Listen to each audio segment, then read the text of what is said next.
Welcome back to Logic Basics.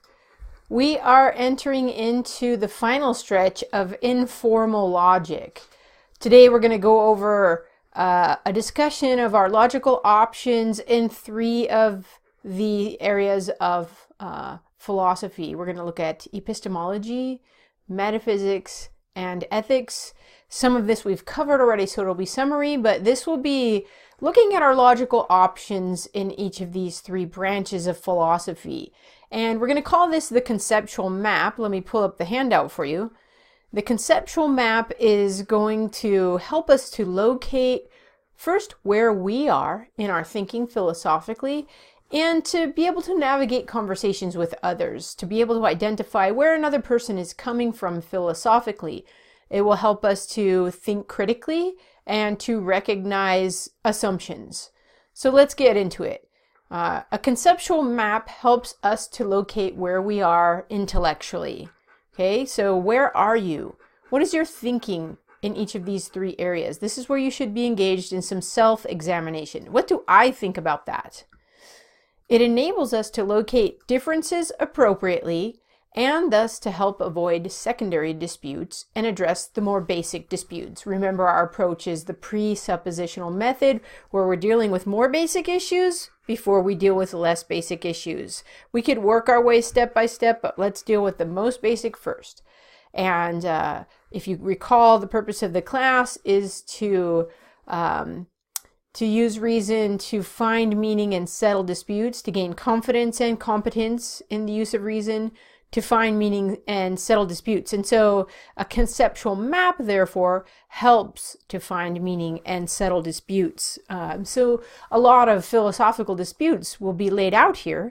And we've talked about many of these already, but now you can see it in a very bullet point form, and you can commit it to memory, and you can navigate your way through any difficult conversation.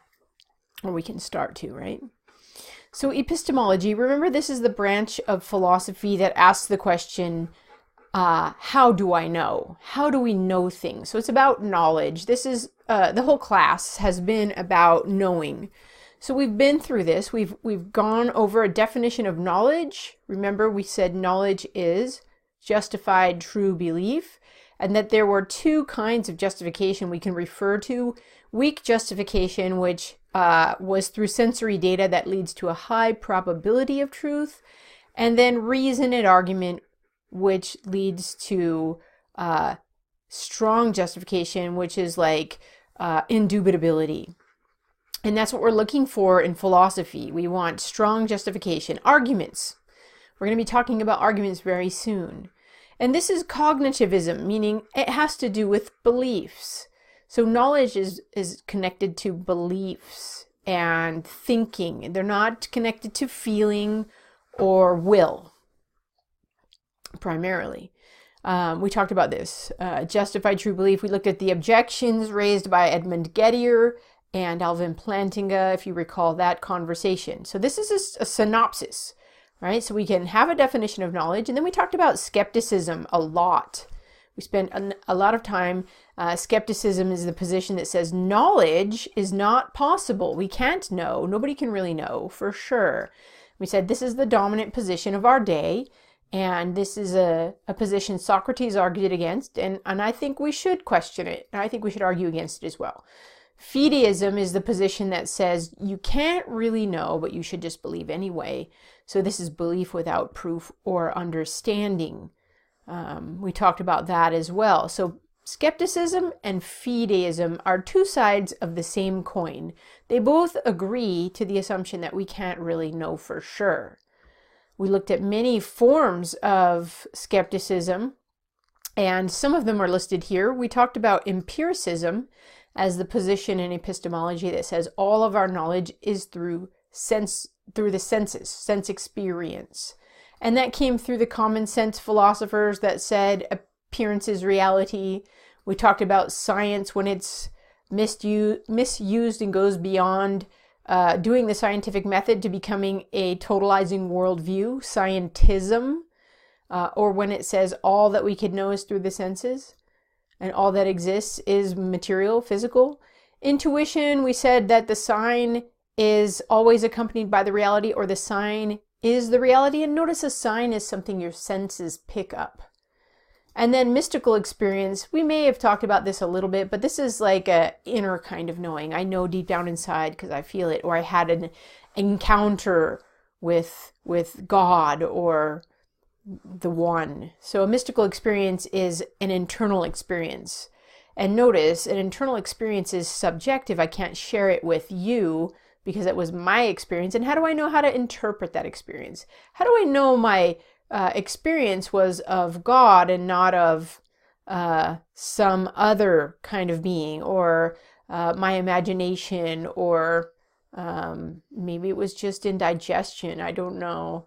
So experience is not self-certifying. We talked about experience needs to be interpreted, and we interpret our experience in light of our assumptions. Okay, so here we are again learning how to spot assumptions. Rationalism, we talked about this, is the position in philosophy that says reason is used to get us to truth. And reason is a source of truth, it says here on the handout. And we said, no, reason is first and primarily a test for meaning. We're using reason to say, what does that mean? Remember concept formation and asking, what does that mean? So we want to see that we're using reason properly and we don't run into rationalism. Anything with an ism you should be suspicious of. Well, except maybe rational presuppositionalism down here. Testimony is also a way of arriving at information. Either someone told you, human testimony, and tradition, when we talked about tradition and custom could be a source of skepticism, or divine, maybe the scriptures of some sort is giving you information. But again, this information is usually conveyed through human communication, words, concepts, judgments, and we need to use reason to ask, what does that mean? When somebody tells us something, we say, what does that mean? And how do I know that, right? And we're reading the scriptures, there's words on a page that we have to interpret. So all of these could lead us to skepticism, and all of these have, sense data has a place in our approach to the world. And reason can lead to truth after we first arrive at meaning. And testimony is a source of information that we can't do without. So we need to recognize these epistemological pieces have their place, and we need to order them correctly, starting with reason. So here we get to rational presuppositionalism, where we started at the very beginning of the semester.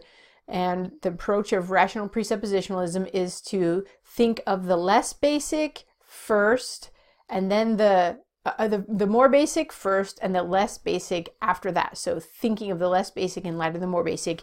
And the way I've been doing this is with the illustration of the house, where the ground is prior to the foundation, is prior to the structure. So remember, epistemology is that ground level, the most basic. So at this point, you should be asking yourself, do I think we could know by means of reason?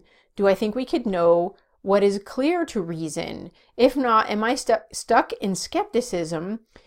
And what are the implications of skepticism? If we can't really know, then we can't really grasp meaning. And if we can't grasp meaning, then things are meaningless.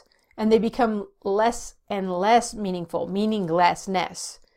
And that's when things get boring, and we have to fill the boredom with something, and we tend to go to excess and guilt.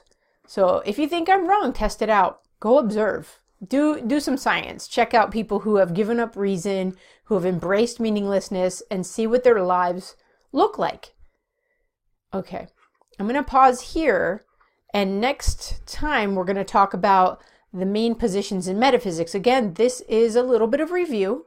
We just went through a series on reason and being, and we went over every one of these positions. So this will be review, but it's a good review, and it's a good summary of where we've been and how this is a map for our finding meaning, settling disputes, and thinking critically. All right, see you next time.